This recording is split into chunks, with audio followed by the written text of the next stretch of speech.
Oh, ladies and gentlemen, we're no longer on Discord. We're back and in-house in the new studio. Welcome back to episode 2 of D.O.U.G Talks.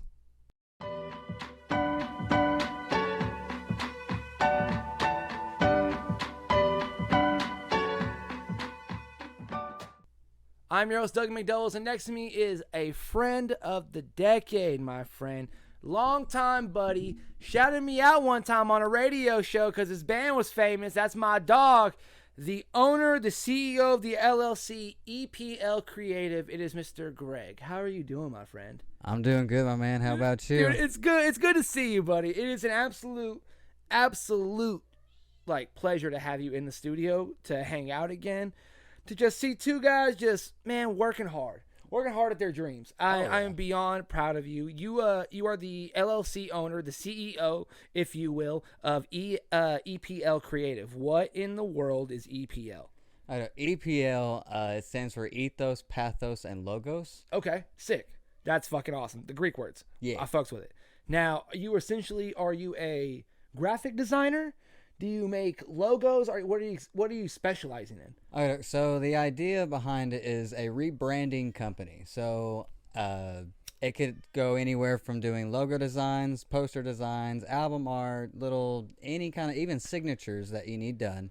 I want to get into rebranding full companies, or even, full artists that want a whole new kind of color scheme, want to build their brand to where it's going to bring more clientele or bring more fans to them.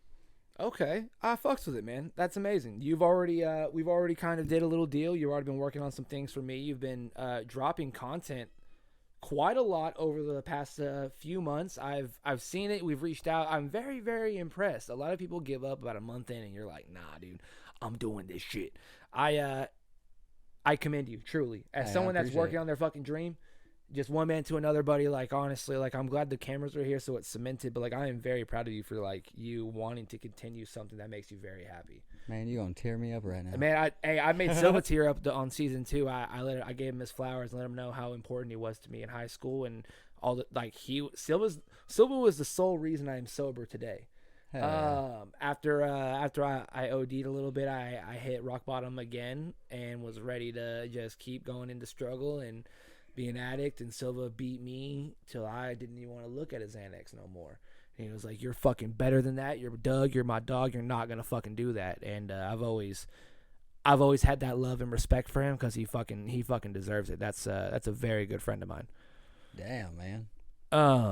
Honestly, you're here for a lot of reasons. Number one, you're one of my oldest friends to date that is still alive. I would like that to be very known. People with the podcast know that I am the last of 12 of my friends from Texas. But when it comes down to here, a lot of people have ran into their own addictions, their own vices, or their own mortality and their own lives. We've lost a couple good ones over the years, and I am very glad to see you doing very well for yourself, and glad to see that we're still boys. Oh, yeah. Yeah, I will never forget, I was sitting in the parking lot of the Boys and Girls Club. Me, Adam, and Matt, and me and Adam were both dating two girls from Greenwood, and it was maybe 8:30, 9 o'clock at night, I feel like, and we were telling everyone to shut up, like, hang on a second, like, hang on, wait. Oh. And we, on the radio station, you shouted us out, like, shouted my vote, like, it was so surreal in that moment, because none of us had never experienced that before, and you never experienced being on the radio before. Oh, yeah, dude, so that was, time.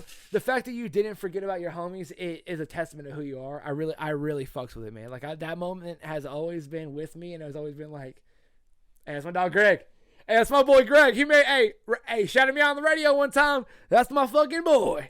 I'll always have those kind memories with you, my friend. Man, I appreciate that so much, dude. Like, you don't have any idea how much I appreciate that, man. Dude, of course. I truly believe I'm put on this earth to make sure people not only have good memories with me, but they are reminded of them. Because sometimes, like, yeah, they're not going to remember that. They're not going to remember. They might be a little hard on themselves. You and I both struggle with mental health. We're hard on ourselves. Like, we're our number one critics. You know what I mean? Yeah. And so you might not know that. You know what I mean? Like, my favorite thing to, like, remind my parents is, like, hey, did you remember that time we did this and you guys did this for me? And they're like, no. And I'm like, yeah, I was 7 years old. We went and it's like, you remember that? I was like, of course y'all did something it was so sweet. it's nice to remind people of like who they are on the inside. You know what I mean? Yeah, bro. Yeah, Bro. You're like a superhero right now. I remember going to the St. Patrick's Day grill out with Lexa, and I walk into a garage, and who's there playing? Fucking my dog Greg. There's a different era of the bands, and I was just seeing each other be like, Greg, oh my goodness, and we just embrace the biggest hug. Dude, it was like we went to war, and we saw each other after a decade. Like it was so man. awesome. Yeah, I'll always have those memories with you, man. I'll always remember that stuff. You're here for a lot of reasons, man. I am so proud of you for what you're creating. What is your end goal with EPL Creative? Well, to be real, I know for my personal self, I never really was a fan of, hey, get up, you got to go to work, you got to do this for this long, and then you got to go home. Like a 9-to-5 desk job. Right. You know, I like to have a little bit more freedom because I like to get out and I want to experience life, man. You only get one. There's no reason to waste it at a company that honestly doesn't care. And that, you know, not every company's the same. Not saying where I work doesn't care, but it's just not to the point of like, hey, I've got something I got to do right now.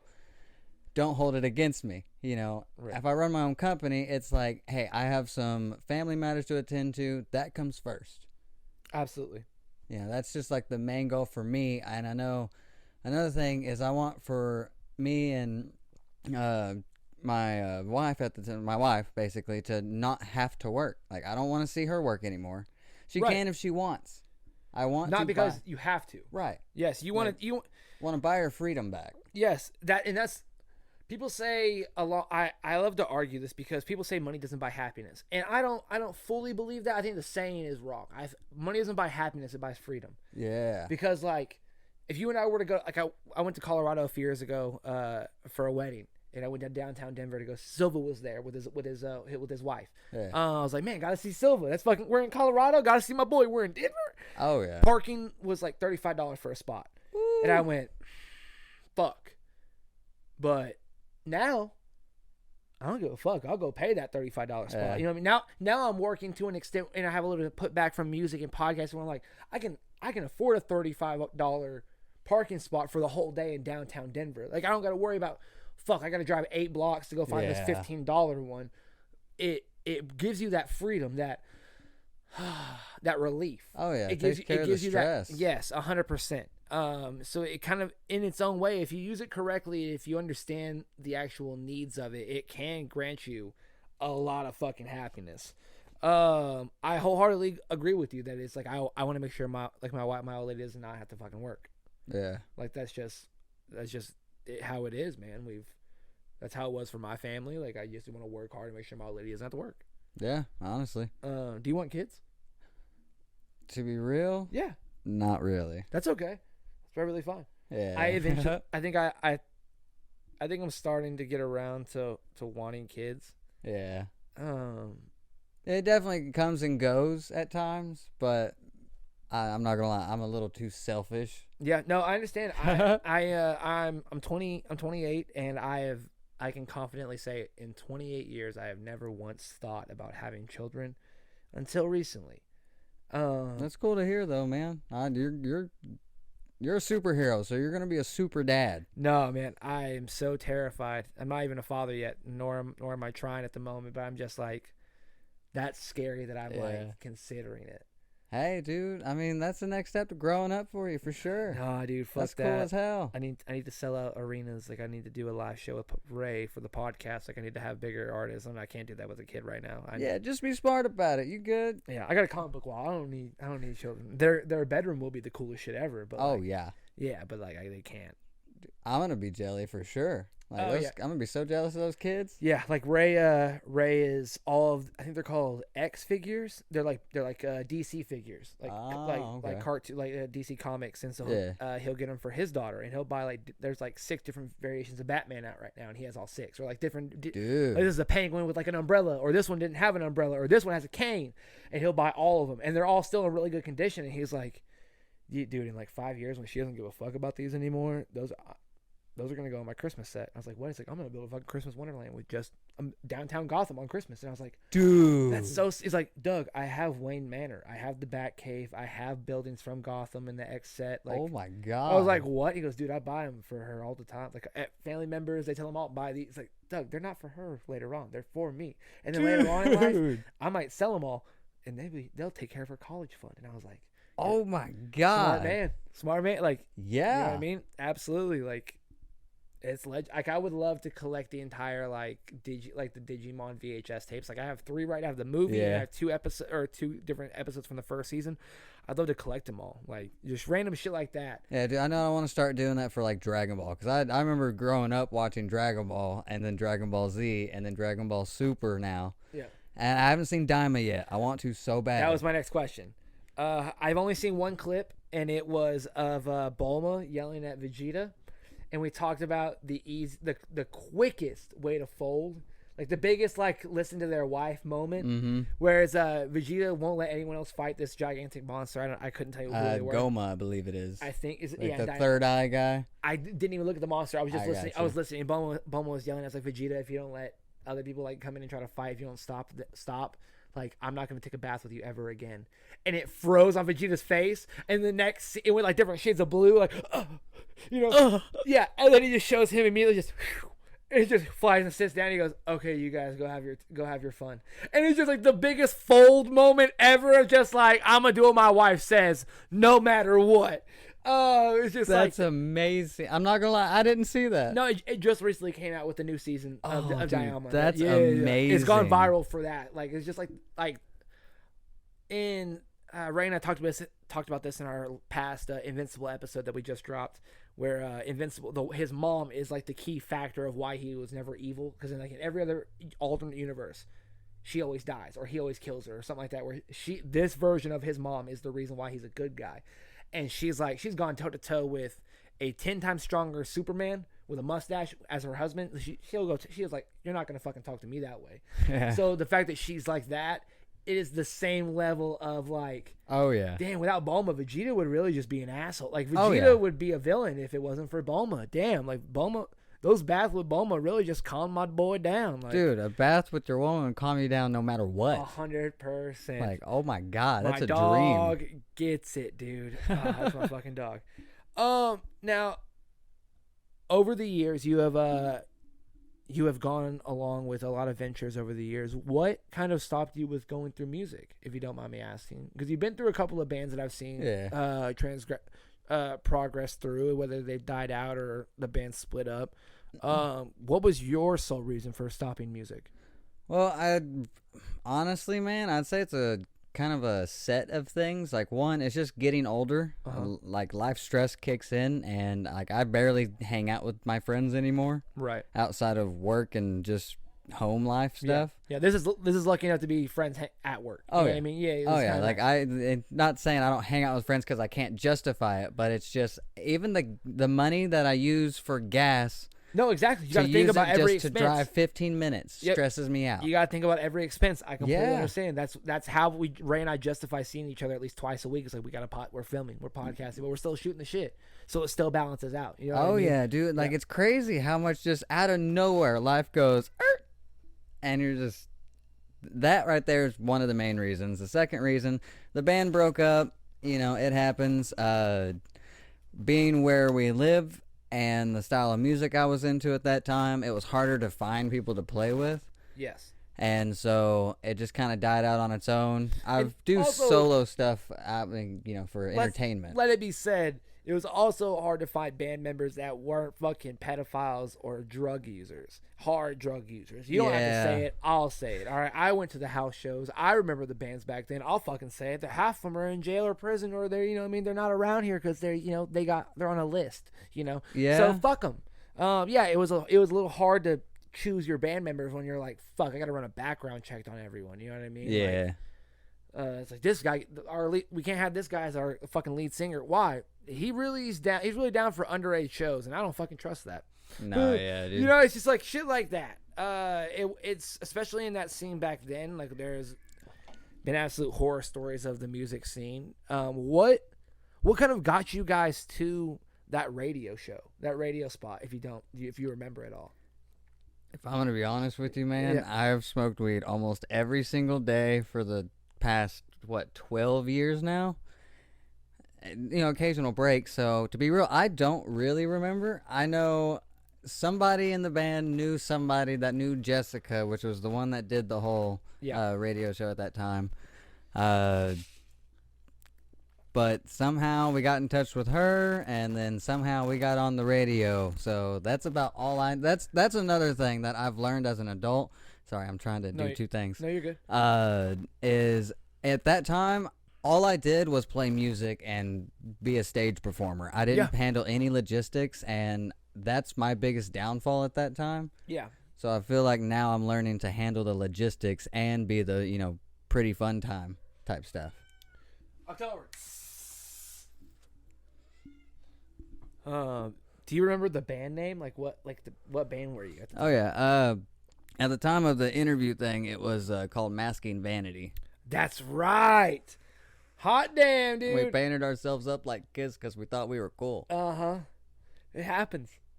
It happens, dude. Ain't never gonna happen again. No, dude. I'm not painting up again. No, dude, it's a different time. Oh yeah, way different, man. I hated facial hair. It was the early 2010s. It was different. V-necks were deep embarrassing. back then, dude. V-necks were deep, dude. Let me tell you something. If you had some ripped jeans and an all white deep V-neck, let me tell you something. Pulling house. Tell you right now, dude. If your hair was a little frizz from the straightener, white deep V-neck, pulling the hose, bro. Oh yeah. Let me tell you. I got some stories that we won't go into. Yeah. Did you ever were there any hopes of a tour in any of your music making? Were there any chances of it? I don't really feel like I ever got to like a legit tour where it's like we're going to different states, we're going over here, we're going over there. We had house shows and venue shows that were fairly local, one after another. But that's about as close as I would say I really got to it. What was your biggest show? Do you remember? Biggest show was actually I don't know what it's called now. I think it was Paradigm Shift at first, and then it went to the Elephant Room. Now it's the Hangout. It shut down. It shut down. The city shut it down. Because they were trying to expand the other that side door. They were going to expand it to a game room with a pool table and stuff like that. Dude, that'd be sick. And the city shut them down.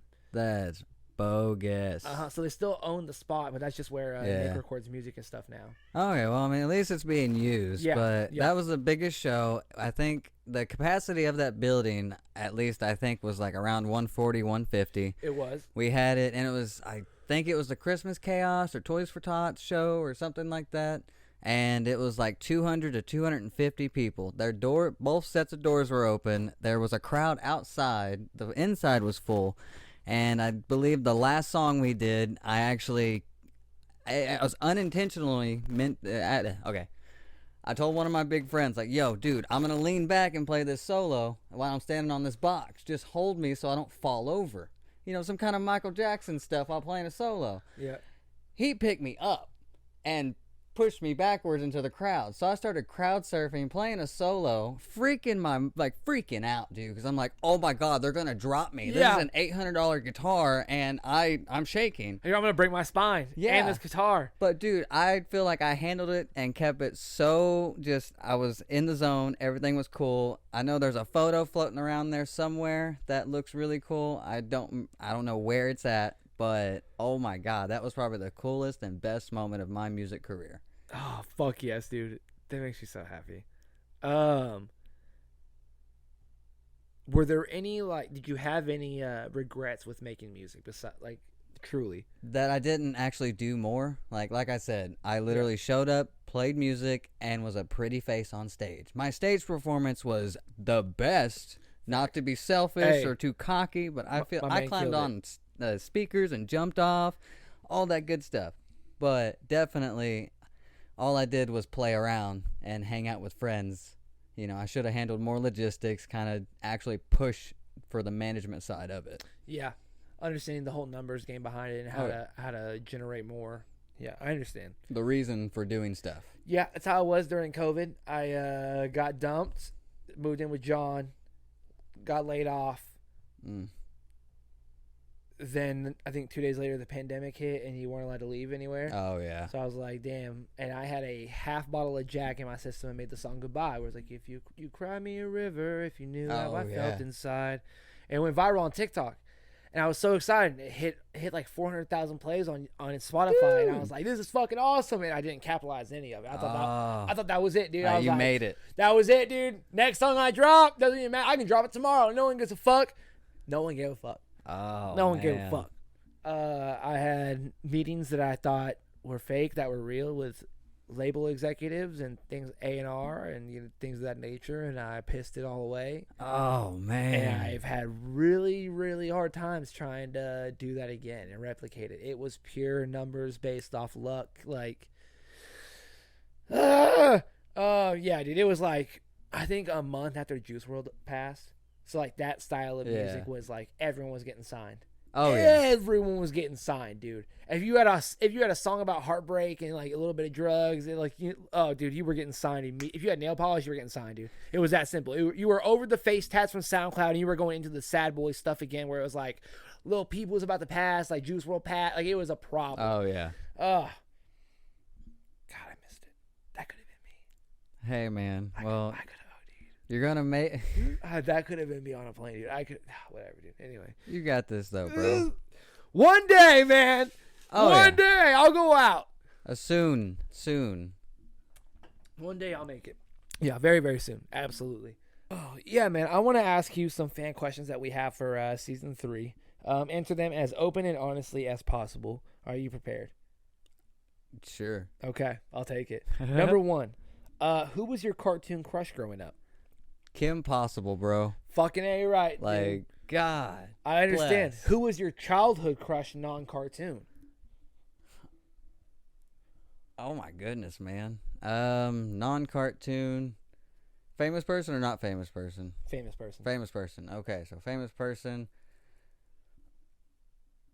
That's a hard one. I think Ariana Grande. I respect that. When like Victorious and Sam and Cat. And yeah, unfortunately, she played a very ditzy character, and I've grown to not like super ditzy as an adult. It's just annoying. Yeah, it's different as an adult. Oh yeah, but as a kid, I fell for that. Yeah, in high school, that's precious. You know what I mean? Yeah. As a sophomore and junior in high school, she's beautiful. Oh yeah, 100%. The red hair. Yeah. The pure fake red hair. Yeah. Oh yeah. We were in that 100%. emo phase. That was perfect. Oh my God. Yeah, I understand. A lot of people have said Hillary Duff, Kim, the Pink Power Ranger, Topanga. We've had all kinds of answers. What was your favorite video game that you played as a kid? Need for Speed Underground 2, hands down. Woo! When I move, you move, just like that, dude. That's what I'm talking about. Get low, get low, get low, dude. Fucking A, man. That's what I'm talking about. That game, I put in my 10,000 hours in that. Oh yeah, dude. I had PlayStation that on the GameCube. GameCube. Oh, there it is. Let's fucking go, dude. One of the best GameCube games. Oh yeah, without a doubt, dude. All my games got stolen one time when I was a kid and stuff. We went to the grocery store, came back. Somebody stole the GameCube games. They left the money that was on the table, but they took the GameCube games, and I don't remember if they took the GameCube or not. But yeah, it was like, what the hell, bro? You stole a childhood's life, a child's livelihood right there. What the fuck, dude? Yeah. I'd have been livid.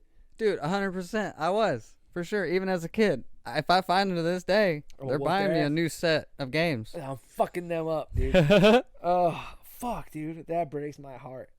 Oh, man. A guy named Derek stole my Smash Brothers back in the day, and I saw him at a bar, and I was like, hey, man, you stole my Smash Brothers, right? He goes, what? And you stole my fucking GameCube Super Smash Bros. Dude. You stole it. You took it from me. I remember that, No, man. dude, I didn't. What the fuck? No, I didn't. I was like, yeah, you did. No, I know it was you. I know it was you. Oh, yeah. He didn't fucking admit it. Yeah. Fuck him, dude. Fuck that dirty motherfucker. That's funny. I got a story kind of like that if we've got time. Yeah, here we go. Of course we got time. So I was in high school. I was dating a girl. Not going to mention names. We broke up. I did it in the worst way possible because I was an asshole as a kid. A teenager. Everyone is. She broke one of my favorite CDs. When CDs were a thing. Oh, yeah. And I missed that so badly. Oh, my God. Like, God. Damn. It's like tap to pay. I hate that. I yeah. shouldn't be forced that. Sorry, I'm going off topic. No, I understand. But she broke it, put it in my locker, and then years later, she got a job where I was, and she was like, "Hey, what's up? We used to date," and I was like, "Yeah, you owe me a CD, by the way." It's like immediately. I didn't. Dude, scheme a fucking beat. He said, "What's up, bitch? Where's my Breaking Benjamin CD, ho?" Like, dude, oh What my was it? god. I was in a phase, and I'd really like not to go into it. No, dude, tell me. Hey, first of all, I had every Paramore CD. I bought it from my Valentine. You were the one that put This me on. is worse. You put me on to Tokyo Hotel. It kind of goes in that route, but like really far down like the rabbit Broken hole. Side, like farther. Close. You're very close. Okay, who is it? What was their name? Blood on the Dance Floor. Oh, that's not that bad. Dude, that's horrible. No, dude, I used to have T-shirts for days, dude. Dude, that's horrible. Now that I listened back to that stuff one time, and I was like, this is the most grotesque you stuff can't I've listen to it ever now. heard. No. But back then, all day I think about his death. You know, it's Oh just my like god, dude. I'm so angsty. You know, like I understand. You know what I mean? Do you remember? Every guy that was in the emo phase or has wore skinny jeans in his life has met one emo girl that swore she was from a different country with a fake ass accent. I never did actually. Lexa. Did she do that? She used to pretend she was British. Did she? Dude, for the Shit, I don't remember that. Dude, I've been to so many house parties where it was just full of like emo people, and it's just like, oh, sorry, I'm Canadian. It's like, bitch, you're from Missouri. Bitch, you from Missouri? You're out of your fucking mind. I like that. Get the fuck out of here. Oh goodness, what was your favorite TV show to watch coming home from school? Did you have cable growing up? I did not. For a portion, I had like the I three did. channels. Okay, for a portion, I did have cable and stuff, and I think Dish Network for a portion. I was a kid, didn't understand how that worked. It was on TV or it was not on TV anymore. Did you get a digital box or anything, or did y'all have enough money to have the cable throughout high school and stuff like that? Man, I'm not gonna lie, I don't really remember. I respect. said, I was a kid, didn't pay attention. There was 6 different cable companies in high school. Our thing was, damn it, summertime. Try the 3-month subscriptions for the summer, and right around time into August, September shows up, fucking cable's gone. Yeah, see, I just know it showed up. I was able to watch it. It disappeared for a few years. It show up. I was able to watch it. It disappeared for a few months. You know, just different times, and it's like, okay. Yep, I understand. I respect that. What was one of your favorite shows growing up? Dragon Ball Z. What is your favorite universe?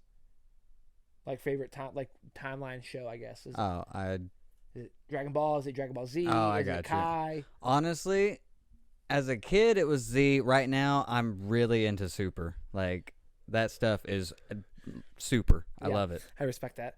I still, to this day, think the Boo saga and the Cell saga are 2 of the greatest pieces in anime history. Oh yeah, by all means. By all means. What's your favorite anime that you've ever watched besides Dragon Ball Z? Besides Dragon Ball Z, and it's okay if it's a little dirty.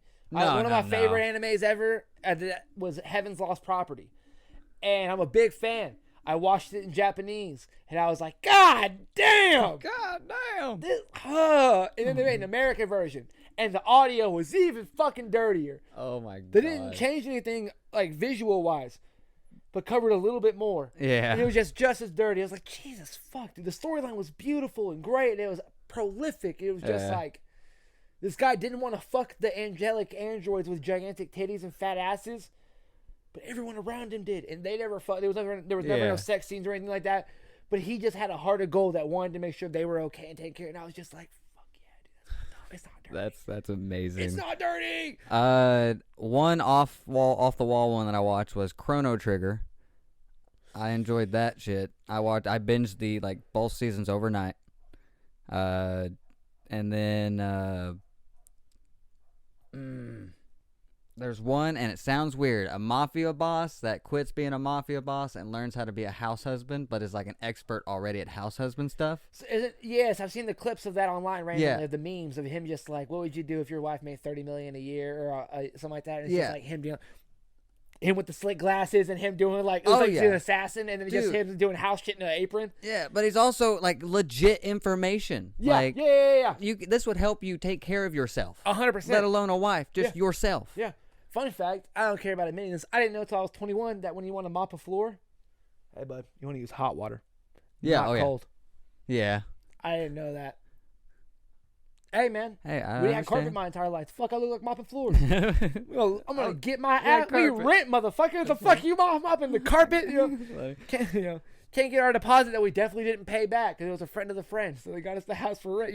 Yeah. What was your favorite TV show non-anime? Favorite TV show not anime? Honestly, How It's Made or Mythbusters. Those two. Dead ass, I was gonna say you seem like a Forged in Fire type of guy. Oh yeah, like those style of shows. Yeah, not just Forged in Fire. But like, what's the one where they test out like the jail skeletons and shit like that? Was that Mythbusters? Oh, no. The one that I remember, it was like, oh god, this is a Mongolian spear. We're gonna fucking throw it. Yeah, but they also were like, hey, what about this era of this army versus this era of this army, or SWAT versus Marines, or this versus that. It was a TV show before that video game simulator shit came out. Oh my god, what was it called? That's the style of shit I felt like you grew up watching. Dude, I love that. 100%. Like, holy cow. Nowadays, I feel like you get stoned and you would watch Pawn Stars or like Antique or like Great American Pickers. I feel like you and I would just get high as shit and watch it. Be like, dude, do you see that fucking I could truck? do that. Yeah, dude, 100%. Like, dude, fucking so-and-so down the... My grandpa has a fucking shed that has like 60 of those. Yeah, dude. I can see us getting high as shit watching that. I can see, oh my god. Yeah, 100%. Oh, man. Who is you? Are you a sports person?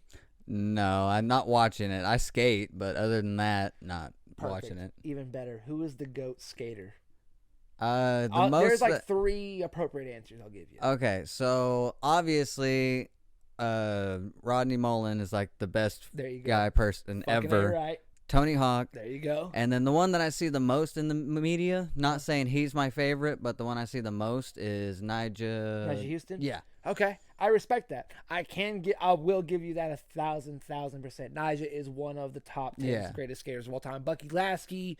I'd even give you Ryan Sheckler or even Rob Deerdeck. My favorites are like the YouTuber skaters and stuff. Like old boy that's like that is the new Rodney Mullen. Yeah, that I can't Jesse something. Yeah, I think it's Jesse something. Or even fucking is it Jason Hawk? Is that his name? Jason Ellis. The guy that does the podcast with Tony Hawk. Dude, why can't I remember these guys guys' names? Like I watched them for years. Terry Kennedy, the one of the only black skaters in the Tony Hawk games. Also, shout out my dog, Bam Margera. You know what I mean? Oh yeah, dude. Have you seen the recent stuff that it's bad? Yeah. I don't know if it's a joke or if it's serious, but it's bad. Yeah, he's sober now. He's doing what he's trying. Are you sure? Just like as of like the past like month or so. He's okay, because I remember watching a little short that from what it said he posted, and I was like, okay. Yeah, he's been fucked up. Yeah, that's why I wasn't in Jackass 3 or 4. I mean. Oh yeah. Yeah, they had him in like 18 skits or sketches. I don't know what they prefer to call them, but he was only in 1 at the very end of the movie because there was conflict with all the cast and stuff like that. So he doesn't fuck with Steve-O or Knoxville or any of them. Yeah. They just want what's best for him to get sober, and he was like, "Fuck everyone." Yeah. Yeah, it was bad. You remember Brandon Novak from their group? Oh my god, yeah. He's completely sober now. He's been like sober for like 7 years. He doesn't talk to Bam anymore because of their sobriety. So like he's doing very well and gives testimonies, changed his life. They're all doing very well. Dude, what is over the years? What is your before we get out of here? I have one final question for you, my friend. What is your favorite MTV show? Honestly, bro, on the MTV stuff, I feel like I watched MTV when Framing Hanley's music video would come up. And there's a run of music videos, and I always made sure to watch that music video. Yep. I know it's not technically like a show. No, I understand what you're talking about. But I remember watching that video on repeat all the time. I loved Framing Hanley's, what is it, like Hear Me Now? Yes. Fucking A, dude. I love that. God damn it. Where can we find you on social media, my friend? Well, on Facebook. Okay, so let me start off by my contact email for any kind of client work or anything like that is EPL Creative Contact @gmail.com. It will be in the description.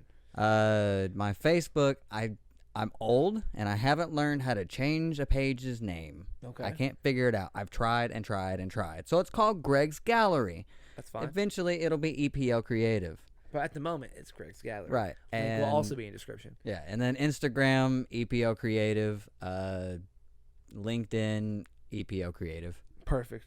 Man, thank you so much for coming to do a podcast, man. It's an absolute fucking honor, Dude, buddy. thank you for having me. That like I said, at first walking in, everything's so impressive. Dude, true. It means the absolute world. I'm mind blown, bro. It means the absolute world, man. No, I'm mind blown. What do you mean you're doing? You have business cards. You're doing your own thing, man. I fucking love it. Man, you can get business cards from Staples. Fuck it. Anyone can, yeah. but you're doing it. No one else is. Also, you need a design, hit me up. I got you. In the description. Go ahead and hit him up on Fiverr anywhere. It's going to be there. He's going to have a description for you. He's going to have a link. He's going to have it all for you. And it's a perfect design. Ladies and gentlemen, this has been episode 2 of season 3 of Doug Talks. Please drink plenty of water, be kind to one another, and be safe. See you guys next time.